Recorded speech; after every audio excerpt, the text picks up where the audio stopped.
Hello guys, ഭ്രാന്തന്റെ പുതിയൊരു വീഡിയോയിലേക്ക് എല്ലാവർക്കും സ്വാഗതം. ഇന്ന് ഗായ്സ് നമ്മളെ വിജയ് ഔദ്യോഗികമായി സിനിമ ജീവിതം അവസാനിപ്പിച്ചിരിക്കുകയാണ്.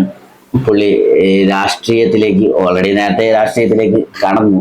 എന്നാലും പുള്ളി സിനിമാ ജീവിതം അവസാന ജനനായകന്റെ ഓഡിയോ റിലീസ് മലേഷ്യയിൽ വെച്ച് അങ്ങനെ 30 വർഷത്തെ പുള്ളിയുടെ സിനിമാ ജീവിതം എല്ലാ ആരാധകർക്ക് വേണ്ടി സമർപ്പിച്ച് പുള്ളി ഔദ്യോഗികമായി പാർട്ടിക്ക് വേണ്ടി പ്രവർത്തിക്കാൻ വേണ്ടി പോകും. എത്രയൊക്കെ നമ്മൾ ആലോചിച്ചാലും വിജയ് ഇല്ലാത്ത ഒരു തമിഴ് ഇൻഡസ്ട്രി ആലോചിച്ച് കഴിഞ്ഞാൽ നമ്മൾ ഡാൻസിൽ ഇൻസ്പയർ ആയ ഒരു ആക്ടർ വേറെ തന്നെ ഇല്ല തമിഴിൽ.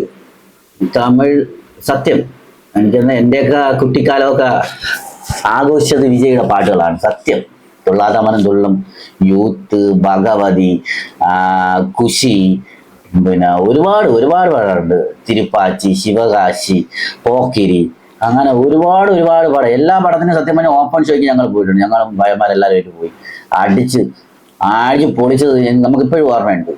നമ്മൾ തിരുവനന്തപുരം ധന്യാരമ്യ തിയേറ്ററിൽ ഒരുപാട് തിയേറ്ററുകൾ, അഞ്ജലി തിയേറ്റർ, ഏരീസ് പ്ലസ് പണ്ട് അഞ്ജലി തിയേറ്റർ ആയിരുന്നു. അഞ്ജലി തിയേറ്റർ, അഞ്ജലി, അതുല്യ, പിന്നെ അജന്ത, കൃപ, എത്ര പടങ്ങൾ, വിജയുടെ പടങ്ങൾ. ഒരു ഔറ അവസാനിപ്പിക്കുന്നു എന്ന് പറയുന്നത് ഇതാണ്. ഔറ അവസാനിപ്പിക്കുന്നു എന്ന് പറഞ്ഞാൽ സത്യം. ഇനി എന്തൊക്കെ പറഞ്ഞാലും അദ്ദേഹത്തിന്റെ ആ ഒരു ഗ്യാപ്പ് നികത്താൻ പിന്നെ വേറെ ആർക്കും പറ്റുന്നില്ല. സത്യം പറഞ്ഞാൽ വിജയ് ഇല്ലാതെ അജിത്തിനും അത് കൊണ്ടുപോകാൻ പറ്റുമെന്ന് എനിക്ക് തന്നെ തോന്നുന്നില്ല. വിജയ് എന്ന് പറഞ്ഞാൽ തളപതി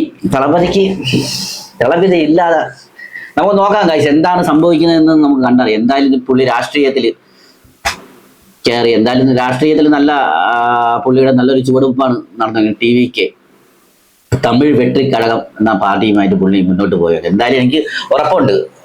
അവിടുത്തെ രാഷ്ട്രീയത്തിനെ പറ്റി നമുക്ക് സംസാരിക്കാൻ പറ്റത്തില്ല. കാര്യം എന്തിനാണെന്ന്, അവിടുത്തെ രാഷ്ട്രീയം ഇവിടുത്തെ രാഷ്ട്രീയം തമ്മിൽ രണ്ട് ഡിഫറൻസ് ആണ്.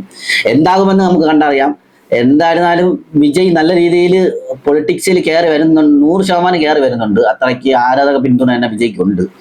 എന്താകുമെന്ന് നമുക്ക് കണ്ടറിയാം ഗായ്സ്. എന്തായാലും അടുത്ത തമിഴ്നാട്ടിലെ ഇലക്ഷൻ കഴിയുമ്പോഴത്തേക്കും നമുക്കറിയാം ഇനി തിരിച്ച് വിജയ് വരുമോ ഇല്ലേന്ന്. എന്തായാലും എന്നെ പോലെയുള്ള എല്ലാവരുടെയും ആഗ്രഹം വിജയ് തിരിച്ചു വരണം. കാര്യം എന്താണെന്ന് പറഞ്ഞാൽ വിജയുടെ പടം എന്ന് പറയുമ്പോൾ നമുക്കതൊരു ആഘോഷമാണ്. സത്യം പറഞ്ഞാൽ എനിക്ക് തോന്നുന്നത് കേരളത്തിൽ ഏറ്റവും കൂടുതൽ ലാലേട്ടനും മമ്മൂട്ടിക്കും ശേഷം ഏറ്റവും കൂടുതൽ ആഘോഷിക്കുന്ന വിജയുടെ പടമാണ്.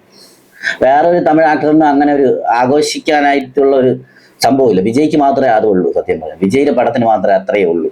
പാട്ടും അടിച്ചുപൊളി പാട്ടും അത് ഇത്.